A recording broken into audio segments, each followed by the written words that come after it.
Kepada Bapak Menteri dan HAM yang terhormat, Profesor Yasona Halauli SHMSC PhD, disilakan. Assalamualaikum warahmatullahi wabarakatuh. Salam sejahtera bagi kita semua. Om Swastiastu, Namo Buddhaya, salam kebajikan. Para pimpinan tinggi media, Pak Irjen, Sahibul Bait, Pak Rajilu, Kepala BPSDM, hadir jajaran para dirjen, para staf ahli, staf khusus, kepala badan, juga jajaran tim pertama yang hadir pada kesempatan ini, seluruh kepala unit pelaksana teknis baik yang hadir secara online maupun offline, hadir para kakanwil dan ada yang mewakili, dan tentunya juga perwakilan dari kabupaten kota yang hadir, perwakilan lembaga, peserta yang hadir. Tadi laporannya sampai terakhir 36.000, 39.000 and counting. Masih terus, saya rasa tertutup sebentar lagi. Dan seluruh narasumber dan hadirin yang saya muliakan. Karena Pak Ilus berpantun, di sini juga disediakan pantunnya.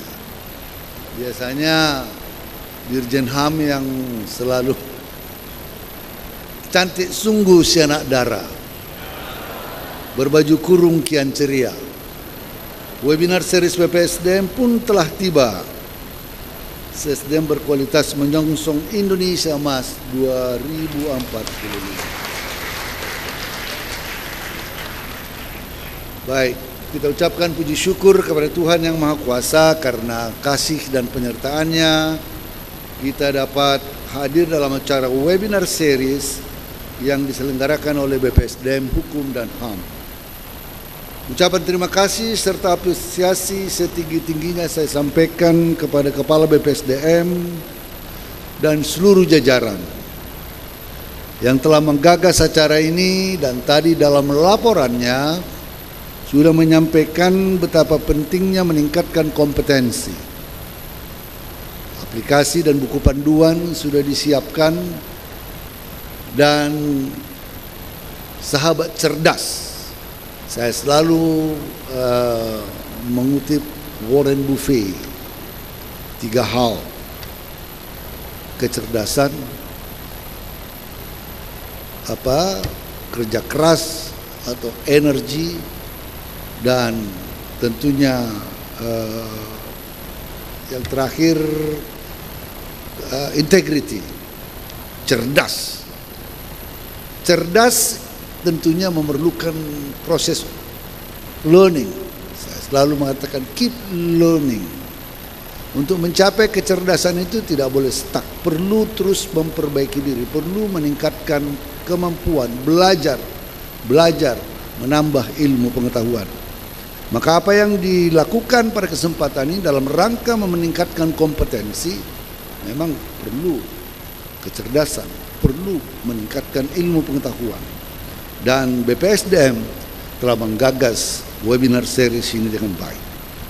Menurut pendapat saya, webinar series ini merupakan terobosan inovatif dan solutif dalam pengembangan kompetensi yang efektif, efisien dan ekonomis, karena jumlah peserta yang dapat mengikutinya bisa mencapai puluhan ribu dan semua mendapatkan e-sertifikat. Tadi yang disampaikan oleh Pak Kepala BPSDM, Pak Ilu, diunduh sendiri sertifikatnya sehingga memudahkan, dan ini adalah satu terobosan inovatif.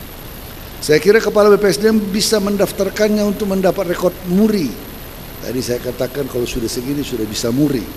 Webinar pengembangan kompetensi ASN terbanyak dengan tajuk cerdas bersama BPSDM, Hukum dan HAM. Bapak Ibu sekalian, era kepemimpinan nasional saya ini segera berakhir dan akan digantikan dengan era yang baru. Tapi yakinlah saudara-saudara, dengan sikap para pemimpin nasional kita, pemerintah telah menancapkan fondasi yang kuat dalam pembangunan nasional. Komitmen bersama memperkokoh persatuan dan kesatuan antara anak bangsa menjadi elemen penting dalam upaya melanjutkan pembangunan nasional menuju Indonesia maju, adil, dan makmur. Pada kesempatan yang baik ini kiranya saya mencoba menyampaikan pandangan terkait sumber daya manusia berkualitas menyongsong Indonesia Emas 2045.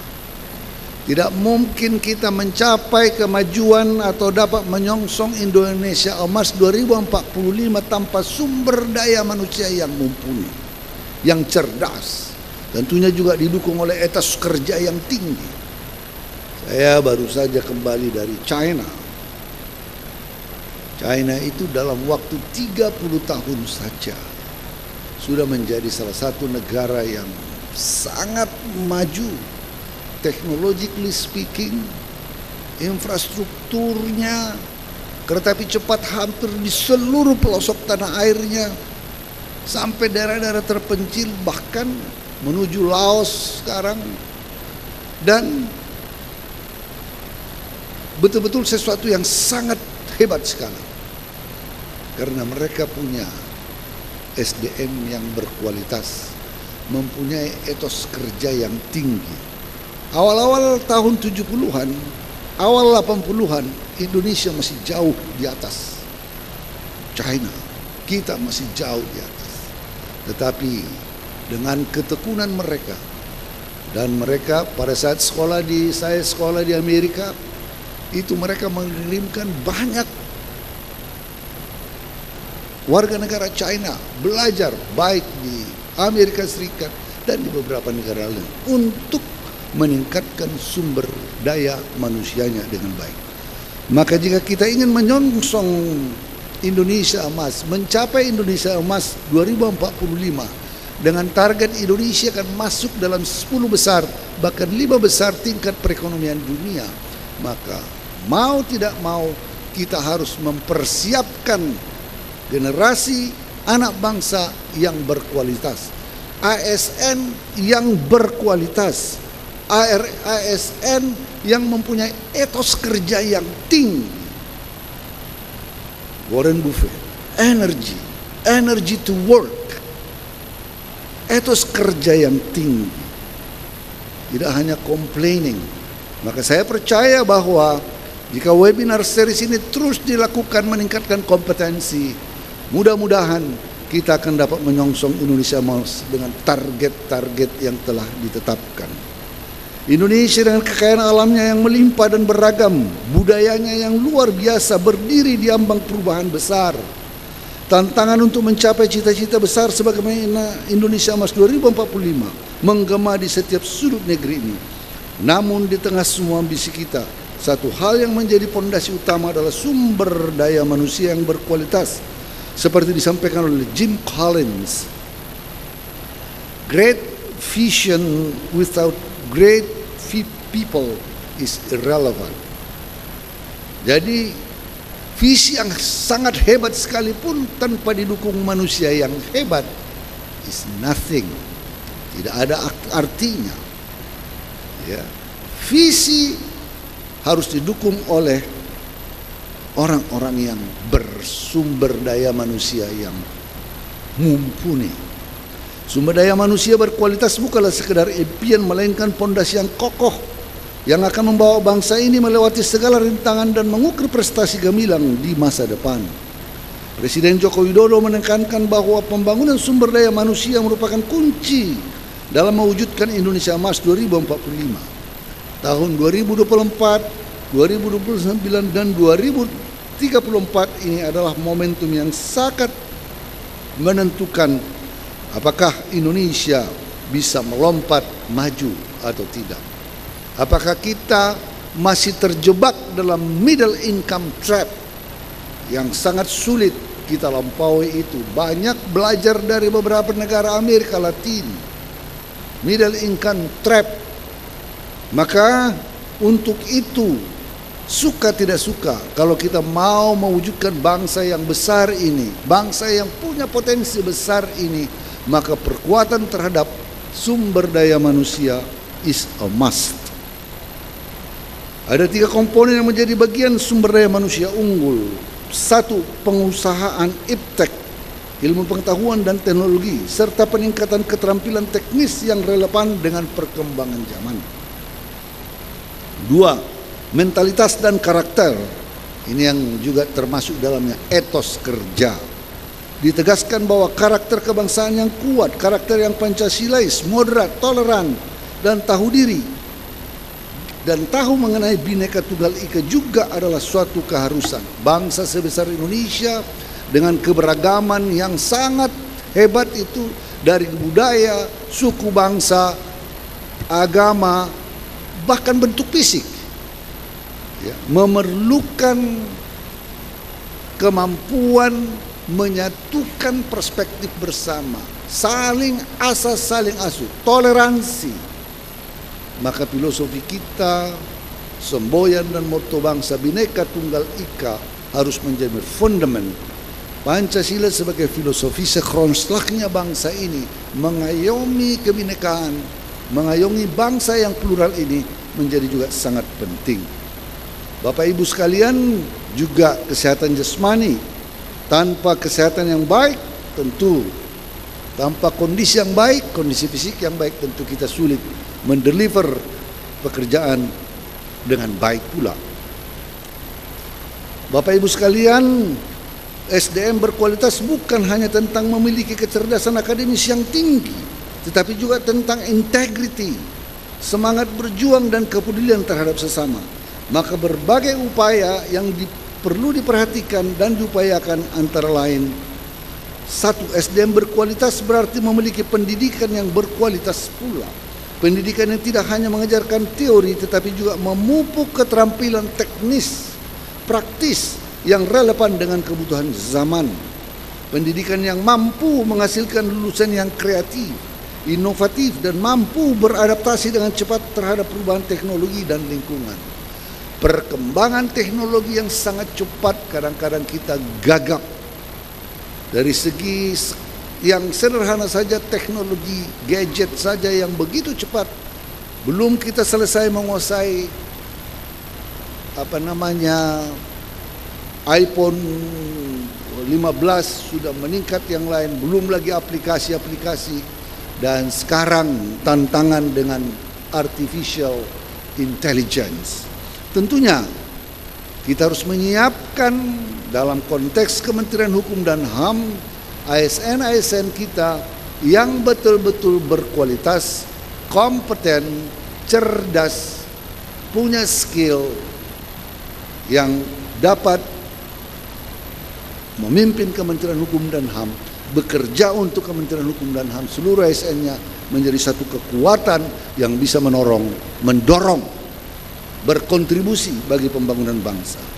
2. Sumber daya berkualitas membutuhkan pemerataan akses terhadap pendidikan. Tidak boleh ada satupun anak bangsa yang terpinggirkan. Ini hak konstitusional daripada anak-anak bangsa. Karena keterbatasan ekonomi atau geografis, setiap anak Indonesia berhak mendapatkan pendidikan yang setara dan berkualitas. Ini dijamin oleh konstitusi kita. 3. Sumber daya berkualitas adalah sumber daya yang memiliki karakter yang kuat. Mereka yang tidak hanya cerdas tetapi juga memiliki integritas yang tinggi, tanggung jawab sosial yang besar, dan semangat untuk berkontribusi bagi kemajuan bangsa dan kemajuan kemanusiaan secara luas. 4. Sumber daya manusia berkualitas harus mampu berkolaborasi dan bekerja dalam tim.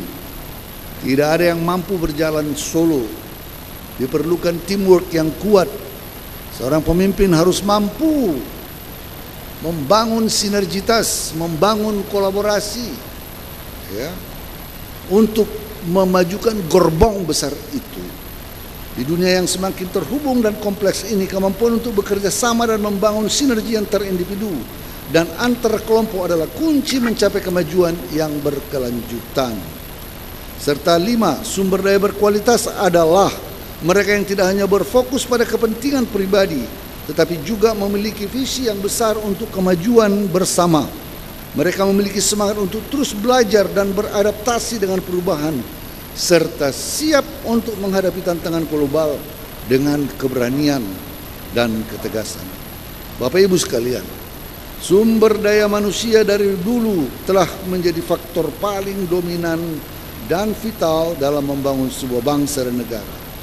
Sebab tidak ada negara yang maju tanpa sumber daya manusia yang berkualitas, apalagi dalam menghadapi era baru dunia. Perubahan sosial terjadi di berbagai sektor begitu cepat seolah tidak terduga.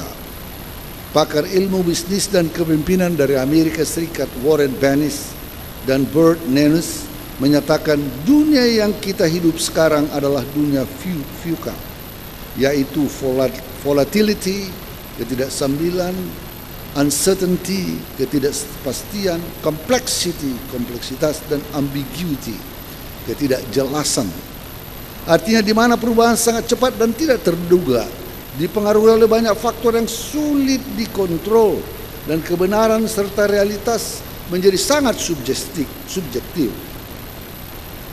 Perkembangan teknologi dan informasi menjadi salah satu pengaruh terbesar dari perubahan ini. Kecepatan teknologi dan informasi bukan sekedar mempengaruhi gaya hidup, tetapi juga mempengaruhi bagaimana kita akan mendidik anak-anak, termasuk membangun sumber daya manusia organisasi dalam menghadapi dunia yang lebih maju, lebih cepat, informasi yang semakin sulit disaring dan persaingan semakin terbuka. Sebagai bagian dari dunia yang semakin kompleks dan dinamis, tidak bisa kita menghindari tantangan dari lingkungan yang serba tidak pasti, tidak stabil, dan kompleks serta ambigu tersebut.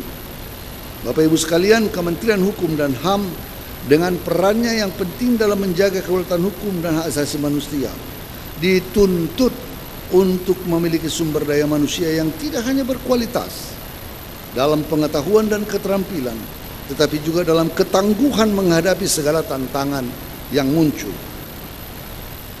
Tantangan tersebut menuntut karakteristik khusus dari sumber daya manusia Kementerian Hukum dan HAM yang berkualitas sebagai berikut. Ketangguhan, resilience. Mereka yang memiliki ketangguhan mental dan emosional, mampu menjaga keseimbangan dan tetap fokus dalam menghadapi tekanan dan ketidakpastian yang muncul. Tidak mudah menyerah. Mereka tidak mudah putus asa atau terpengaruh oleh perubahan yang cepat. 4. Flexibility. Mereka harus fleksibel dan adaptif terhadap perubahan, mampu berpikir dan bertindak cepat dalam menyesuaikan strategi dan rencana kerja sesuai dengan perubahan kondisi yang tidak terduga. Critical thinking, berpikir kritis, memiliki kemampuan untuk berpikir kritis dan menganalisa situasi dengan baik. Mereka tidak hanya menerima informasi secara mentah-mentah, tetapi juga mampu menganalisis, mengevaluasi, menginterpretasi dan membuat keputusan yang tepat dalam konteks kompleks dan ambigu. Dan tentunya collaboration, mampu bekerja sama dalam tim dan berkolaborasi dengan baik. Saya selalu mengatakan, if you don't believe in cooperation, look at the wagon when it loses one of its wheel. Kalau kita tidak percaya akan kolaborasi, lihatlah sebuah gerbong kereta kalau kehilangan satu dari rodanya, dia akan astray, derail. Maka kolaborasi menjadi penting, menghargai kontribusi dari berbagai pihak dan mampu membangun hubungan yang baik dengan kolega, mitra dan masyarakat secara luas. Seperti yang dalam core value kita, sinergitas vertikal dan sinergitas horizontal. Innovation, inovasi. Mereka yang kreatif dan inovatif tidak takut untuk mencoba hal-hal baru, menciptakan solusi baru, dan memperkenalkan perubahan yang diperlukan untuk efektivitas dan efisiensi kerja. Kalau tidak ada inovasi, maka akan ada status quo. Kita tidak bergerak maju. Business as usual. Mediocre jadinya. Segitu-segitu saja. Maka inovasi menjadi penting. Tadi Pak Ilu mengatakan beliau baru 3 bulan di sini. Sudah melahirkan banyak kreasi-kreasi, membuat Mars, membuat himne, dan saya secara khusus menugaskan beliau nanti tanggal 8 kita akan melaunching penyatuan Politeknik Imigrasi dan Politeknik Pemasyarakatan menjadi Politeknik Pengayoman Indonesia. Saya secara khusus memanggil Pak Ilu. Saya katakan ini mimpi saya sebagai seorang akademisi. Saya ini akademisi yang masuk politik. Tetapi deep inside, saya adalah akademisi yang punya passion bagaimana sumber daya manusia, bagaimana pendidikan. Dalam hal ini sumber daya manusia Kementerian Hukum dan HAM kita tingkatkan. Maka ketika BPK mengatakan bahwa dalam rangka efisiensi, dalam rangka meningkatkan organisasi yang lebih baik tentang pendidikan kedinasan di Kementerian Hukum dan HAM, perlu memikirkan, mereka menyarankan untuk penggabungan Poltekip dan Poltekin. Dan ini memang demikianlah seharusnya. Maka sekarang dengan proses yang panjang dan injury time, ini kan sudah sangat injury time. Saya minta kepada Pak Ilu yang sudah sebelumnya dikerjakan oleh Pak Imam, Pak Iwan, dan saya katakan ke Pak Ilu, sebelum saya lengser ke Prabon, Pak Ilu siapkan itu. Oleh karenanya saya mengapresiasi. Dan saya berharap ini sebuah legasi terhadap sumber daya manusia ke depan. Dan kita berharap prodinya nanti akan bisa kita kembangkan. Ini tugas daripada pimpinan yang baru, pimpinan BPSDM yang baru tentunya, yang pemegang polisinya, pimpinan kementerian ini ke depan dapat menjadi sebuah politeknik yang kredibel, yang terpandang. Dia punya prodi keimigrasian, dia punya prodi pemasyarakatan, dia punya prodi pelayanan hukum, bisa di sana kekayaan intelektual dan apakah itu pendidikan tentang badan usaha, apakah itu tentang kenatoriatan, dan you name it, bisa pecah dan lain-lain. Dan tentunya legislasi, ya, perancangan HAM ini akan menjadi sebuah institusi besar kalau kita punya passion untuk itu. Dan suatu saat kalau dikelola dengan baik, dia bisa menjadi membuka pendidikan S2. You never know. Barangkali pada suatu saat juga membuka jalur untuk pendidikan S3 yang fokus untuk bidang-bidang ilmu keimigrasian, pemasyarakatan, dan lain-lain. Maka untuk itu saya mengucapkan terima kasih kepada seluruh jajaran BPSDM yang telah bekerja keras untuk mewujudkan, menciptakan sebuah institusi pendidikan yang baik untuk Kementerian Hukum dan HAM. Karena apa? Tadi kita katakan, tanpa sumber daya manusia yang baik, kita tidak bisa membangun sebuah bangsa. Kalau kita melahirkan institusi, intake yang masuk itu anak-anak yang kita seleksi dengan baik, itu bisa menjadi sumber daya yang baik ke depannya. Saya mencermati dengan baik. Sejak tahun 2017 kita menerapkan seleksi yang lebih ketat. Sejak tahun 2017 kita membuat seleksi yang ketat tentang penerimaan ASN. Tentunya dengan sistem CAT yang terukur dengan baik, ya, dan sistem seleksi yang boleh kita katakan tentunya tidak sempurna. Tidak ada kesempurnaan, itu bukan milik manusia. Tetapi kita berupaya untuk membuat lebih baik dan lebih objektif. Dan hasilnya boleh lihat siapa saja anak-anak yang melanjutkan studi memperoleh beasiswa LPDP maupun memperoleh beasiswa dari luar negeri dari biaya institusi itu. Apakah di Australia, apakah di UK, apakah di Amerika Serikat, dan lain-lain. Bahkan di dalam negeri sekalipun. Dan ini menunjukkan ke depan akan banyak anak-anak ASN Kementerian Hukum dan HAM kembali dengan sumber daya manusia, dengan pengalaman yang baik. Bukan saya mengatakan pendidikan di Indonesia tidak baik. Baik. sangat baik. Tetapi dengan pengalaman belajar di luar, ada beberapa keuntungan berbahasa, berkomunikasi, networking, jaringan dengan anak-anak teman sekolahnya, graduate students yang ada di sana, membuat networking ke depan bisa menjadi luas. Dalam dunia yang modern, tanpa networking yang baik, kita tidak akan bisa berjalan dengan sendiri. Maka Bapak Ibu sekalian, sumber daya manusia harus memiliki, tadi saya dikatakan ada strategi membangun sumber daya berkualitas mengikuti framework yang ada di dalam. Pertama, kecerdasan literasi, kualitas diri, menciptakan lingkungan kerja yang baik, kolaborasi, kepemimpinan yang visioner. Visioner. Tanpa visi kita tidak berjalan. Kita harus punya visi. Visioner, tidak hanya sembarang visi.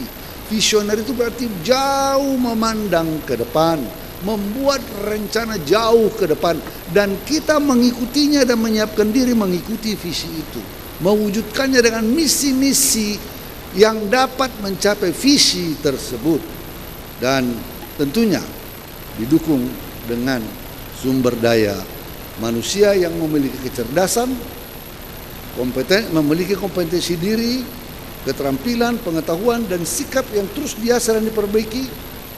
Tetapi tidak hanya kompetensi teknis, tetapi juga soft skills seperti komunikasi, kepemimpinan, dan kerjasama tim harus dikuasai.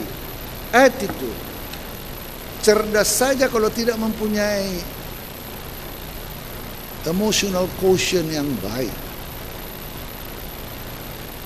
Ada pemimpin-pemimpin yang tidak punya emotional quotient, cultural quotient yang baik. Hanya IQ-nya saja, intelligent quotient, pada umumnya banyak yang gagal. Banyak orang kadang-kadang terkejut menjadi pemimpin yang sukses di satu negara, di satu perusahaan, dan teman-teman sekolahnya bilang, dulu waktu kita kuliah, anak ini ya so and so aja. Tetapi kok bisa begitu dia? Dia punya kelebihan dalam communication skills, cultural quotient-nya baik, emotional quotient-nya baik. Ada yang cerdas tapi emosi, sedikit-sedikit marah-marah, panik. Ini sering saya katakan, itu menimbulkan ketakutan dan kengerian di lingkungan kerjanya. Seorang pemimpin yang tidak mempunyai emotional quotient yang baik, hanya taunya marah, dia menciptakan neraka di kantornya.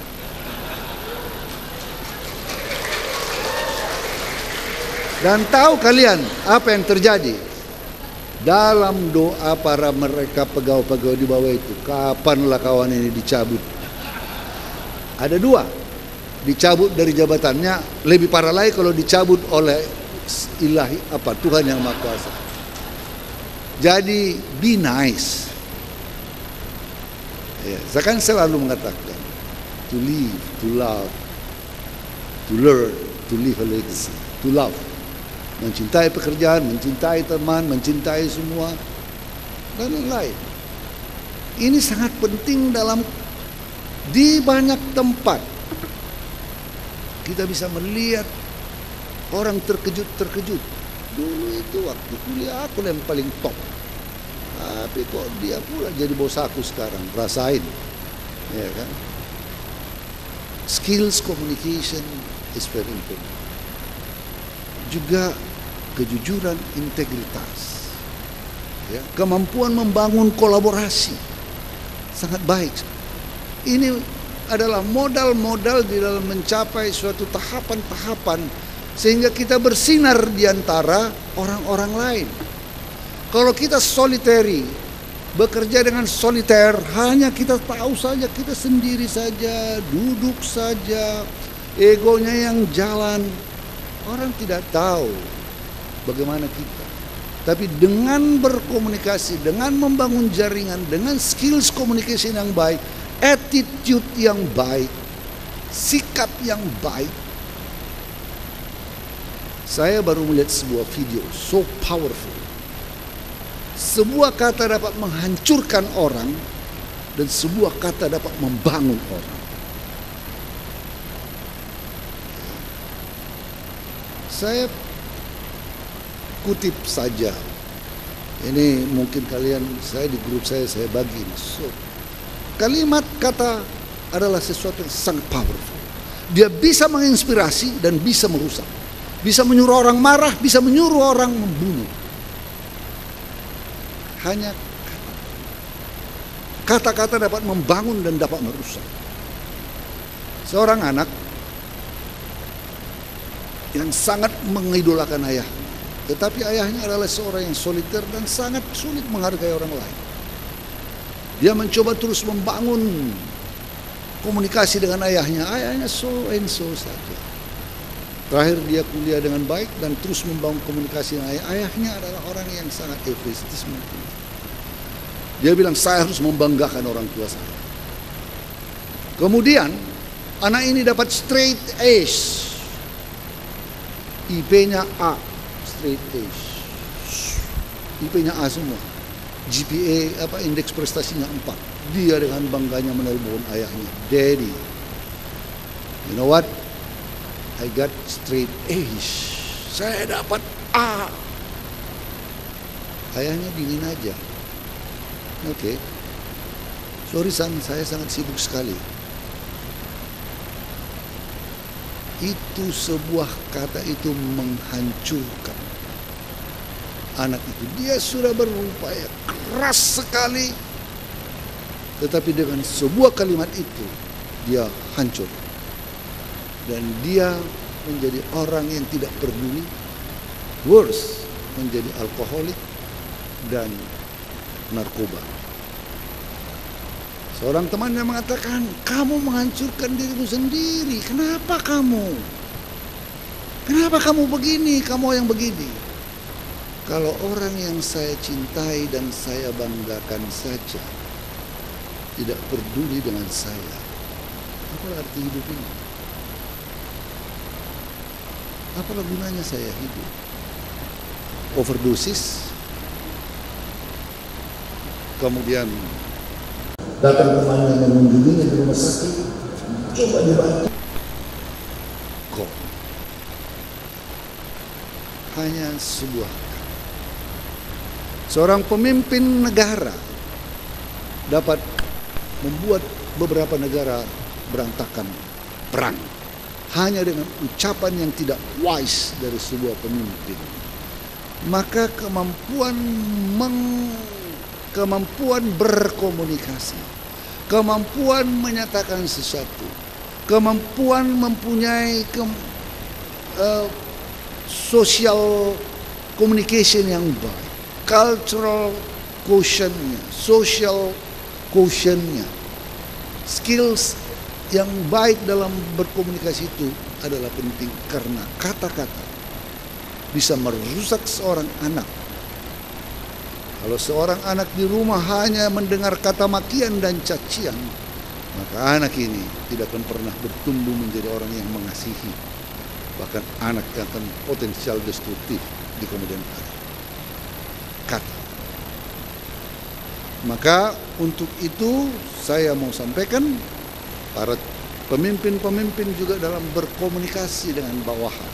Saya kan pernah menyampaikan beda bos dengan beda pemimpin. Pemimpin to inspire.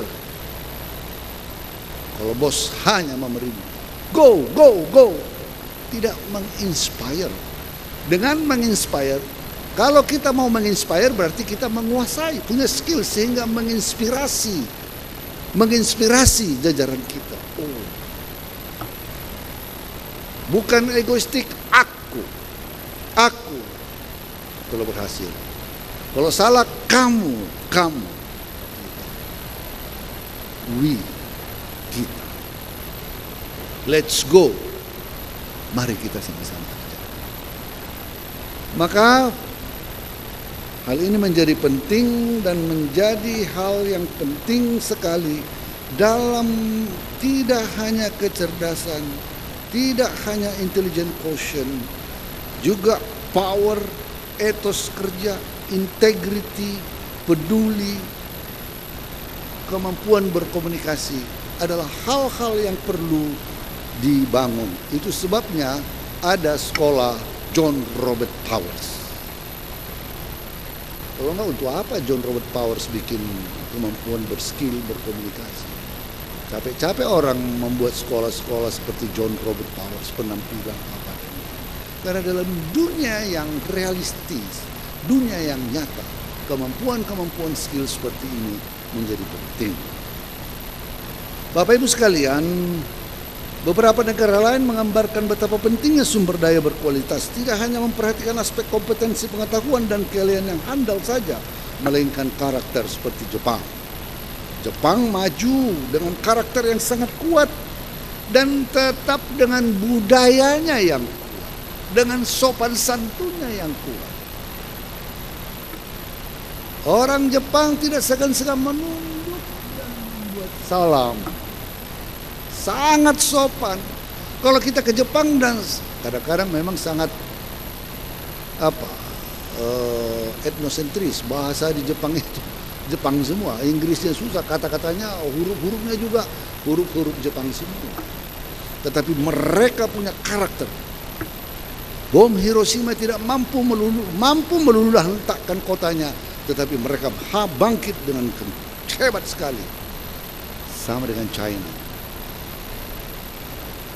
Dalam 10 tahun, 15 tahun ke depan, China bisa saja menjadi nomor 1 ekonomi di dunia. Melihat perkembangan Amerika Serikat yang sangat sekarang instabilitas ekonominya tidak baik. Maka kalau kita mau belajar yang baik dari negara orang itu tidak apa-apa. Bukankah dikatakan tuntutlah ilmu sampai ke negeri Cina sekalipun? Itu pengalaman empirik orang-orang dulu. Apa yang ada di sana? Etos kerja, budayanya. Bapak Ibu sekalian, etos kerja dalam sebuah, ini karena ilmiah webinar series, dalam sebuah penelitian, mengapa Eropa sesudah revolusi industri begitu maju, etos kerja, karakter. Ada buku yang ditulis oleh Weber, The Protestant Ethic and the Spirit of Capitalism. Kemudian seorang sosiolog juga mempelajari Jepang dengan budayanya. Mengapa mereka hebat? Mengapa mereka bisa maju bangkit dari Hiroshima? Bomnya, kulturnya, budayanya, etos kerjanya. Majunya penelitian dari tulisan Weber itu mengatakan The Protestant Ethic and the Spirit of Capitalism dari Weber. Nilai-nilai Protestan etik, hemat, tidak boros, invest, membangun, itu mendrive. Sama dengan Jepang, sama dengan Chinese. Ya. Kita melihat Chinese itu, saya quote situ saya karena saya melihat beberapa kali percepatannya cepat sekali. Dulu mereka juga tidak pembersih amat. Apa bilang pembersih? Jorok juga. Tapi sekarang clean, bersih. Nah, ini yang barangkali perlu kita lihat, belajar dari keberhasilan orang lain. Ya. Pengetahuan, kecerdasan tentu dengan pengetahuan, etos kerja, keterampilan, dan lain-lain. Maka upaya dari BPSDM untuk mendidik jajaran pegawai, membina pelatihan jajaran pegawai, juga tentunya taruna-taruni kita nantinya dipersiapkan dan lengkap dengan core value yang baik, dengan pengetahuan dan skills yang baik, dengan semangat juang yang tinggi. Maka saya percaya kita dapat menyiapkan anak-anak ASN, Kementerian Hukum dan HAM yang berkontribusi jauh lebih baik kepada bangsa dan negara. Bapak Ibu sekalian, berdasarkan uraian di atas, kompetensi di Kementerian Hukum dan harus dilakukan terobosan inovasi dalam kurikulumnya. Kerjasama antara BPSDM, Hukum dan HAM dengan Sekretariat Jenderal dibutuhkan untuk merumuskan kebijakan pengembangan sumber daya manusia. Jadi sudah ada panduan diserahkan kepada KARUSDM. Dan mencari solusi terbaik untuk menciptakan kurikulum pelatihan berbasis kompetensi yang didukung oleh karakter. Pada bagian akhir orasi ilmiah ini, saya ingin menyampaikan beberapa hal berikut supaya setiap topik webinar yang penuh makna mampu membentuk ASN Kementerian Hukum dan HAM yang kita cita-citakan.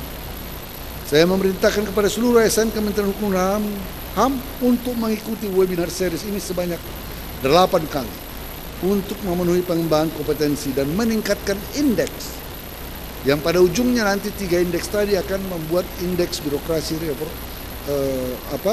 kita menjadi lebih baik. 2.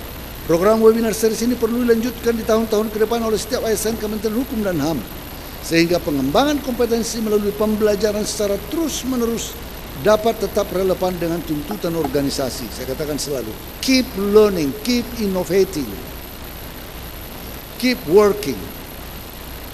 Dengan diterbitkannya pedoman pelaksanaan pengembangan kompetensi berbasis Korpu, setiap pimpinan saya harapkan untuk dapat mengambil langkah-langkah pelaksanaan pembelajaran dengan mengacu pada pedoman tersebut karena merupakan metode efektif, efisien, dan ekonomis, khususnya metode coaching, mentoring, dan counseling.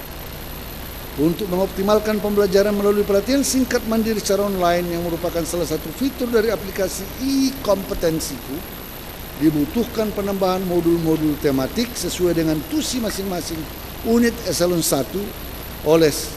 Karena itu BPSDM bersama dengan Sekretariat Jenderal dan unit eselon 1 harus mengadakan kerjasama dan koordinasi terkait penambahan modul dimaksud.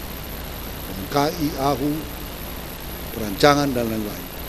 5. Setiap ASN Kemenkumham harus secara produktif, proaktif mengembangkan kompetensinya dengan metode pembelajaran yang paling sesuai agar tetap relevan dengan tuntutan organisasi kita. 6. Segera direalisasikan integrasi aplikasi e-kompetensiku dengan aplikasi Sistem Informasi Sumber Daya Manusia CSDM yang berada di Biro SDM Sekretariat Jenderal sehingga dapat dicapai sinkronisasi data kedua aplikasi secara real time sekaligus meningkatkan nilai SPBE Kementerian Hukum dan HAM. Saya mengapresiasi seluruh jajaran Kementerian Hukum dan HAM, termasuk salah satu kementerian yang tingkat SPBE-nya di kementerian lembaga adalah salah satu yang terbaik. Tapi kita tidak boleh berpuas diri, kita terus harus meningkatkannya dengan baik. Bapak Ibu sekalian, sebelum mengakhiri orasi ini, saya ingin menegaskan kembali bahwa sumber daya manusia yang berkualitas sebagaimana yang telah saya sampaikan adalah aset berharga bagi Kementerian Hukum dan HAM. Mari kita bersama-sama berkomitmen untuk terus membangun dan mengembangkan kompetensi serta karakter yang baik di tengah-tengah dinamika yang ada dengan integritas yang tak tergoyahkan, pelayanan yang bermutu, dan semangat untuk memberikan yang terbaik bagi masyarakat.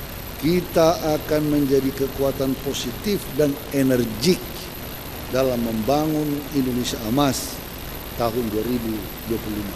Sekian dan terima kasih. Saya tutup dengan pantun yang tertera di sini. Hang tuah duduk beralas tikar. Cakep. Tikar disusun di atas lapak. Cakep. Dengan semangat webinar, SDM Pengayoman pasti berakhlak. Itu dari Pak Rajili. Burung, kalau ini dari saya. Ini selalu saya sampaikan. Burung irian, burung cendrawasih. Cakep. Terbang tinggi jauh sekali. Cukup sekian dan terima kasih. Mudah-mudahan kita bertemu kembali. Terima kasih. Wassalamualaikum warahmatullahi wabarakatuh. Waalaikumsalam.